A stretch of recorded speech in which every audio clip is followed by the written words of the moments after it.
Accident ஆச்சு. 2 வாட்டியுமே குறுக்க ஒரு குழந்தை ஓடி போய் எனக்கு ஒரு வாட்டி குழந்தை ஓடி வந்ததுல இததான் அவங்க ரொம்ப எனக்கே கொஞ்சம் கோவம் வருது. இல்ல அதுதான் சொல்றேன். அப்ப எனக்கு அந்த டைம் எனக்கு 2 வாட்டி ஆக்சிடென்ட் ஆச்சு. அந்த மாதிரி ஒரு சப்போஸ் அவர் ஒரு பிஸி ஏரியால இருக்கும்போது வேற ஒரு குழந்தையே உள்ள ஓடி வந்தது. பேசாதீங்க, இதனால உங்க மேல உங்களுக்கு கோவம் வருதுமா? இப்போ நீங்க என்ன சொல்ல வரீங்கன்னா, எப்ப அந்த குறுக்க ஒரு நாய் வந்து உனக்கு ஆக்சிடென்ட் ஆன மாதிரியே ஒரு குழந்தை வந்து ஆக்சிடென்ட் ஆயிருந்தா என்ன பண்ணிருப்பேன்னு கேக்குறது இருக்குல. இன்சென்சிபிலிட்டியோட உச்சம் இது. இல்ல நான் அதுக்காக I completely condemn this.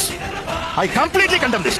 அது எப்படி நீங்க பேச முடியும்? ஒரு நாய் குறுக்க போய் ஒருத்த வந்து ஒரு புள்ள சாகுறதுக்கும் ஒரு புள்ள குறுக்க போனதால நீங்க கீழ விழுந்து. ரொம்ப நாள் அந்த டாபிக் பத்தி பேச மாட்டாங்களான்னு நினைச்சிட்டு இருந்தேன். நேற்று பேசிட்டாங்க. இந்த டாக் லவர்ஸ் எல்லாம் கோபிநாத் சார் லெஃப்ட் ரைட் வாங்கியிருப்பாரு.